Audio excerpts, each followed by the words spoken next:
Hello बच्चों, मैं संजीदा हिंदी शिक्षिका एलपीएम पब्लिक स्कूल के ऑनलाइन कक्षा में आप सभी का हार्दिक स्वागत करती हूँ।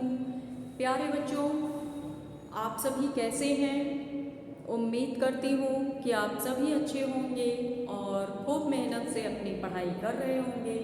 तो चलिए आज की कक्षा आरंभ करते हैं। देखिए बच्चों, आज हम सब अपनी पाठ्य पुस्तक हिंदी व्याकरण की प्रकरण है पद परिचय, इसका अध्ययन करेंगे। हम लोग समझेंगे कि ये पद परिचय क्या होता है।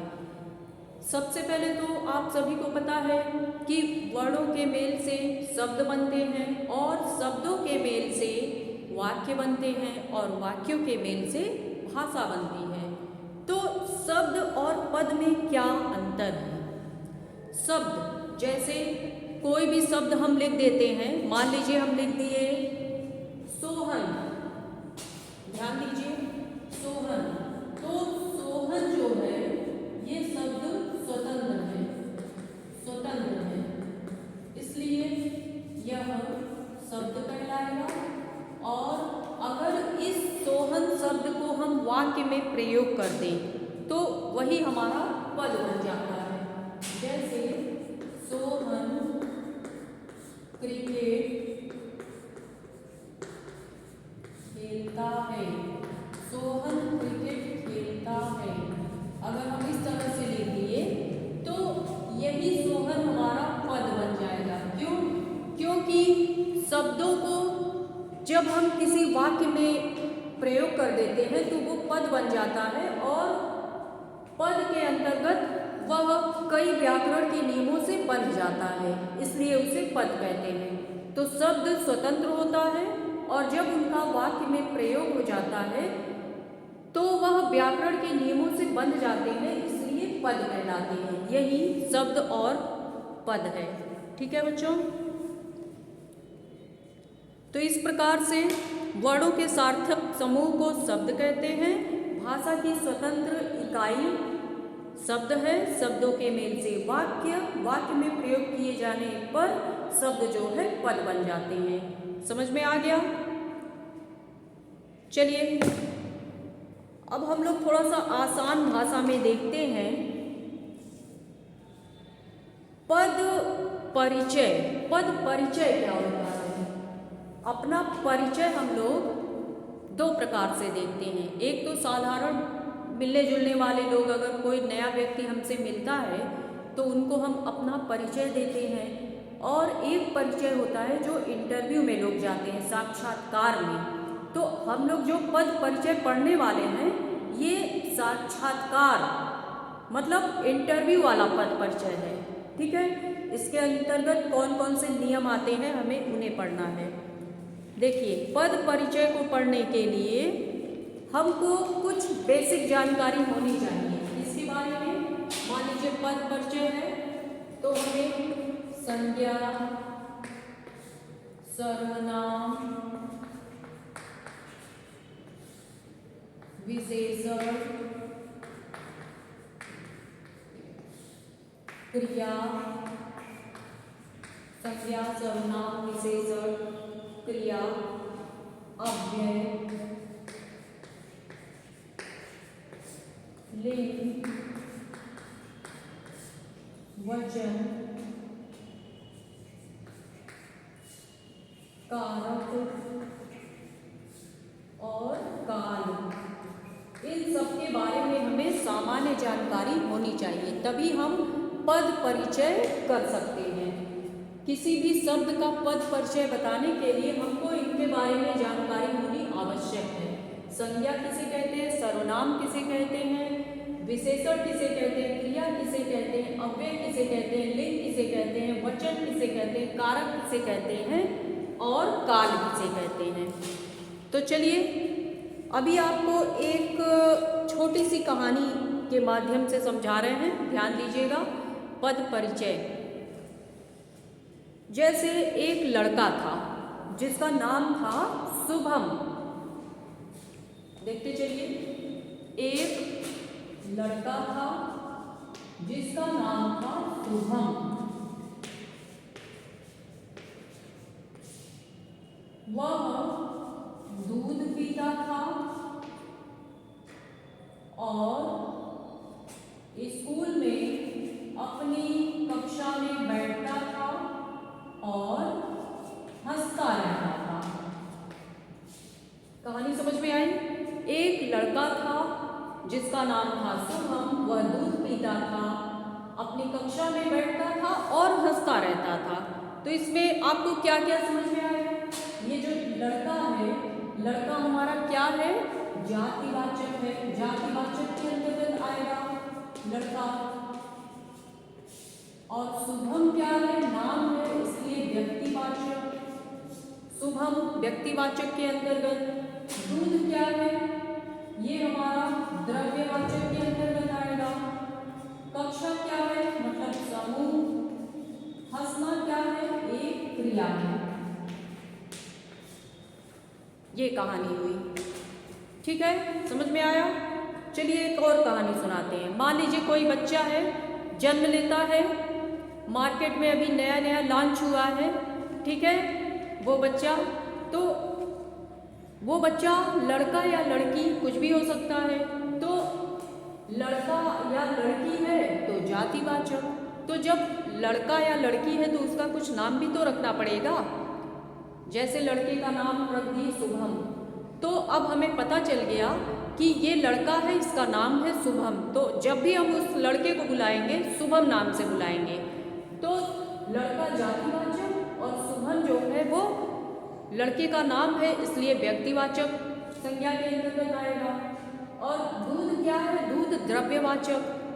वो लड़का है तो बड़ा होगा, कुछ खाएगा, पिएगा, पहनेगा, जैसे दूध पिएगा, पानी पिएगा, ठीक है, खाना खाएगा और सोना चांदी पहनेगा, कपड़े पहनेगा। तो ये सभी द्रव्यवाचक संज्ञा के अंतर्गत आएंगे। इसके बाद जब वो बच्चा धीरे धीरे करके और बड़ा होगा तो बच्चों की एक टोली तैयार करेगा, दोस्त बनाएगा। तो टोली मतलब झुंड तैयार करेगा, तो समूह बनाएगा, अपने साथ बच्चों के समूह में खेलेगा। तो यह समूहवाचक संज्ञा के अंतर्गत आएगा। कक्षा है, समूह है, टोली है, दल है, ठीक है। और उसके बाद क्या होगा? जब बच्चा समूह बना लेगा तब उसमें कोई खेल खेलेगा। तो खेल खेलते समय वह हार भी सकता है, जीत भी सकता है। तो इसमें वह हारने पर रोने लगता है, जीतने पर हंसने लगता है, खुश होता है। तो ये सभी हमारे किसके अंतर्गत आते हैं? भाववाचक संज्ञा के अंतर्गत आते हैं। इस प्रकार से संज्ञा आपको समझ में आ गया होगा। ठीक है, ये संज्ञा था। तो इसी तरह से करके आपको पद परिचय समझने के लिए पहले ये जो प्रकरण दिया है इसके बारे में आपको सामान्य जानकारी होनी चाहिए। जैसा कि कहानी के माध्यम से बताया गया कि संज्ञा क्या होता है। संज्ञा नाम होता है। इस संसार में जितनी भी वस्तुएं हैं सबका कुछ न कुछ नाम है, वही संज्ञा है। तो चलिए अब हम पद परिचय देखते हैं। जैसे रवि चाय बनाता है। एक उदाहरण देखिए, रवि चाय बनाता है। तो इसमें हम पद परिचय रवि का बताएंगे। तो क्या होगा? रवि को देखकर आप समझ जा रहे हैं कि रवि लड़के का नाम है। तो बनाता है मतलब कौन सा लिंग है? पुल्लिंग है कि स्त्रीलिंग? रवि देखकर आप लिख देंगे पुल्लिंग, लेकिन ऐसा नहीं करना है। जब भी कोई शब्द होता है हम उसका वाक्य प्रयोग करते हैं। वो भी वाक्य प्रयोग सर्वनाम के आधार पर, विशेषण के आधार पर, क्रिया के आधार पर। जब हम वाक्य में प्रयोग करेंगे तब हमें पता चलेगा कि यह पुल्लिंग है या स्त्रीलिंग है। तो क्रिया हम देखेंगे कि रवि चाय बनाता है। रवि चाय बनाती भी है, हो सकता है। अगर बनाती है हो जाएगा तो लड़की का नाम है रवि। तो यहाँ लड़के का नाम है इसलिए रवि चाय बनाता है। तो रवि में कौन कौन से पद हुए? सबसे पहले तो रवि क्या है? पुल्लिंग है। और रवि चाय बनाता है एक वचन, और रवि में संज्ञा कौन सा है? व्यक्तिवाचक, व्यक्तिवाचक। 3 चीज आया इसमें।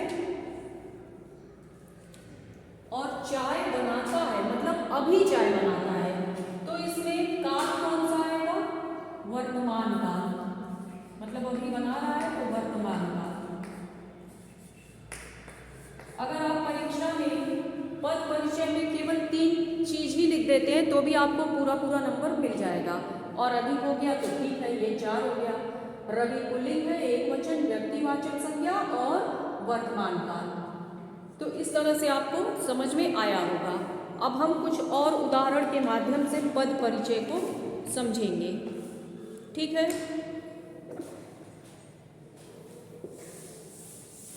सभी बच्चे ध्यान से समझने का प्रयास कीजिए।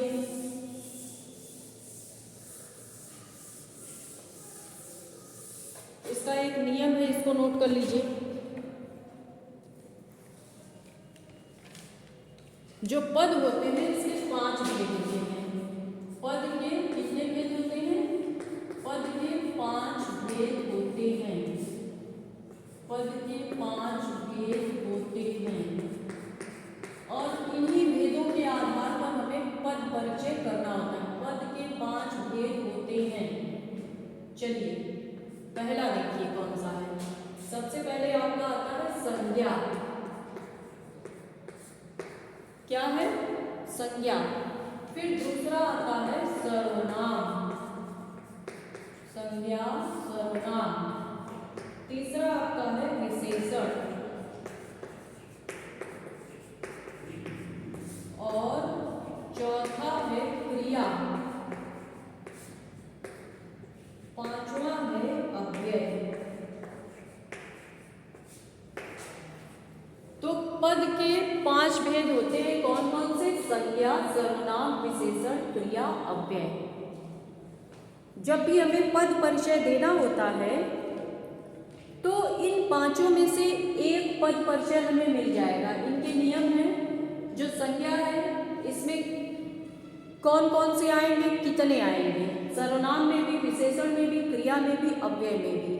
तो जब भी कोई वाक्य होगा उनका हमें पद परिचय करना होगा, तो सबसे पहले हम ढूंढेंगे कि उसमें कौन सा है, संज्ञा है, कौन सा पद है, कि सर्वनाम है कि विशेषण है। तो पहले आप इसको नोट करिए कि अगर संज्ञा आता है तो उसमें आपको लिंग, वचन और कारक का उत्तर बताना है। लिंग, वचन और कारक। और सर्वनाम आएगा तो उसमें भी आपको लिंग, वचन, कारक बताना है। लिंग, वचन और कारक। और अगर विशेषण आता है तो इसमें लिंग, वचन ये तो रहेगा। साथ ही विशेषण के जो प्रकार होते हैं, गुणवाचक, संख्यावाचक, कितने होते हैं, और सार्वनामिक विशेषण, परिमाणवाचक, तो उनका विशेषण यहाँ पर हो जाएगा।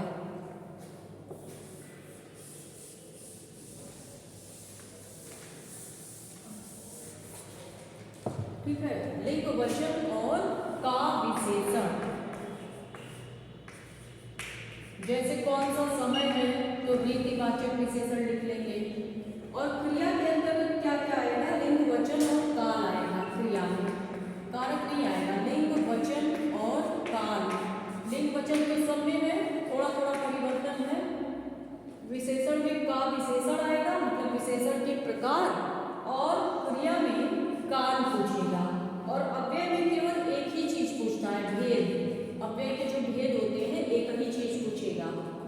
तो इस तरह से इस नियम को लिखकर याद कीजिए, तभी आप पद परिचय कर सकते हैं।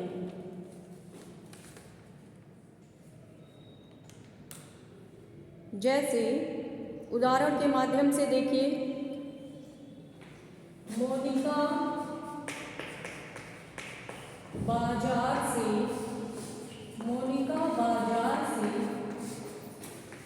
सामान लाई।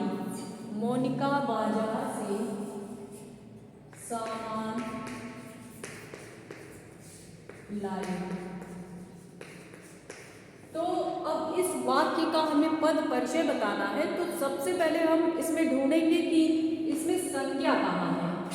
संज्ञा, जैसे मोनिका बाजार से सामान लाई, तो मोनिका संज्ञा है तो हम यहाँ पर लाई, तो हम यहाँ पर क्या लिखेंगे, मोनिका किसी का नाम है इसलिए व्यक्तिवाचक संज्ञा। और वचन कौन सा है, एक वचन है।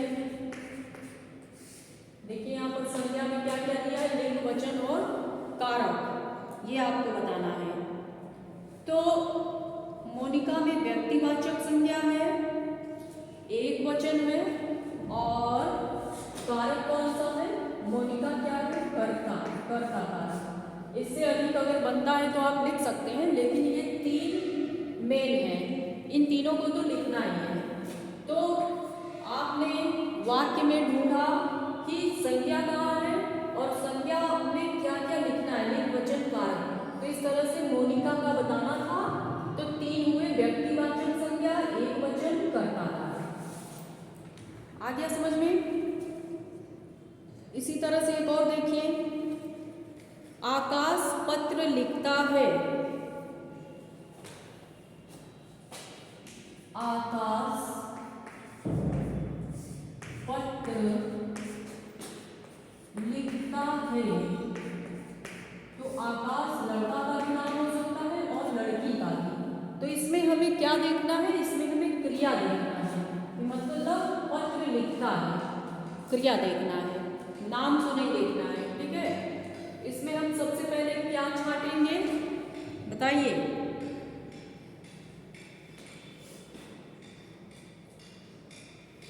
क्रिया में हमें क्या देखना है।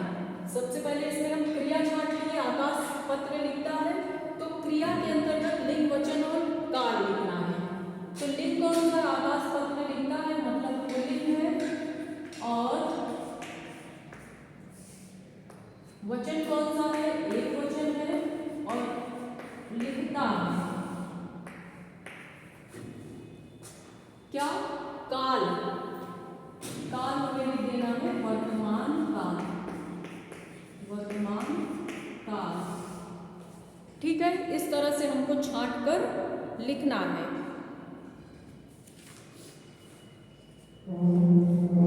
इस तरह एक और उदाहरण देखिए, जैसे मैंने काला घोड़ा देखा, यहाँ पर लिखिए मैंने काला घोड़ा देखा। तो सबसे पहले इस वाक्य का पद परिचय देने के लिए हम छाटेंगे इसमें क्या है, संज्ञा है, सर्वनाम है, विशेषण है, क्रिया है कि अव्यय है। तो मैंने काला घोड़ा देखा, तो इसमें तो हमको लगता है कि विशेषण है, घोड़ा कैसा है, काला है, तो इस काला का हमें पद परिचय देना है। तो देखिए विशेषण के अंतर्गत क्या आ रहा है, लिंग, वचन और उसके भेद, लिंग, वचन और भेद। तो काला, काला क्या है, कौन सा विशेषण है, गुणवाचक, गुण बता रहा है, घोड़े का गुण बता रहा है, गुणवाचक विशेषण। और गुणवाचक विशेषण और वचन कौन सा है, काला घोड़ा देखा, एक वचन, और क्या बताना है, ये का विशेषण जो है गुणवाचक विशेषण हो गया, और वचन हो गया एक वचन, लिंग हो गया, घोड़ा जो है लिंग होता है। आ गया समझ में। इस तरह से और उदाहरण देखिए, मैं कल विद्यालय गया था। सबका एक उदाहरण बता दे रहे हैं, इसको नोट करके अच्छे से समझ लीजिएगा। मैं कल विद्यालय, मैं कल विद्यालय गया था। इसमें आपको पद परिचय बताना है, किसी पर रेखांकित नहीं है। तो इस वाक्य में सबसे पहले आप ढूंढेंगे कि कौन सा संज्ञा है, कौन सा सर्वनाम है, कौन सा विशेषण है, कौन सा क्रिया है और कौन सा अव्यय है। तो मैं कल विद्यालय गया था, इसमें आपको सर्वनाम मिलेगा मैं। तो अब यहाँ पर देखिए सर्वनाम में क्या क्या है, लिंग, वचन और कारक। ये नियम आपको पांचों भेद याद करने पड़ेंगे, तब आप पद परिचय को आसानी से कर सकते हैं। तो मैं में क्या है, लिंग सबसे पहले बताना है। मैं कल विद्यालय गया था। मैं क्या है, पुल्लिंग, गया था इसलिए पुल्लिंग। और वचन क्या है, एक वचन। और कारक क्या है, मैं कल विद्यालय गया था। कौन सा कारक है इसमें, मैं कल विद्यालय गया था। कारक कौन सा है इसमें, मैं कर्ता कारक, कर्ता कारक। आ गया समझ में। 4 हो गए। एक अव्यय का भी आप लोग देख लीजिए। सुमित का कुत्ता धीरे धीरे चलता है। चलिए अव्यय में केवल आपको भेद बताने हैं, एक ही अव्यय में आपको लिंग, वचन, कारक ये सब कुछ भी नहीं मिलेगा, केवल भेद बताने हैं। जैसे उदाहरण देखिए, सुमित का कुत्ता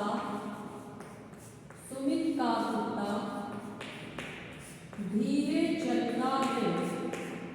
धीरे, सुमित का कुत्ता धीरे चलता है। अब इस वाक्य में आपको पद परिचय बताना है, तो धीरे आया है, इसका मतलब कि ये अव्यय है, और अव्यय के जो भेद होते हैं उसी को हमें बताना है। धीरे आपके किस अव्यय में आएगा, रीतिवाचक में आएगा। रीतिवाचक अव्यय, अव्यय में केवल आपको एक ही बताना है, रीतिवाचक अव्यय, एक ही बताना है। तो इस तरह से हम लोग पद का परिचय करते हैं। तो पद परिचय में आपको संज्ञा समझ में आ गया, ठीक है। क्या समझ में आया, आप लोग कमेंट कीजिएगा। आज हम लोगों ने पद परिचय पढ़ा, शब्द और पद के बारे में पढ़ा, और पद के कितने भेद होते हैं इसको पढ़ा। तो पद के ये जो 5 भेद हैं इनको आप अच्छे से लिखकर याद कर लीजिएगा, क्योंकि किसी भी पद का परिचय देते समय हमें इन 5 नियमों को याद करना पड़ेगा, तभी हम इसी के आधार पर पद परिचय दे सकते हैं। और कोई भी वाक्य लिखा है इसमें पद परिचय पूछा जाता है तो सबसे पहले हम ढूंढेंगे कि इसमें है क्या चीज़। अगर संज्ञा है तो लिंग, वचन, कारक, सर्वनाम है तो भी लिंग, वचन, कारक, ठीक है। इस तरह से हमें सब कुछ लिखना होता है। तो आप लोग अपनी फेयर कॉपी पर अच्छे से लिखिए और समझने का प्रयास कीजिए। फिर मिलेंगे अगले वीडियो में इसी पद परिचय को आगे बढ़ाते हुए। तब तक स्वस्थ रहें, प्रसन्न रहें, मुस्कुराते रहें। चलिए धन्यवाद।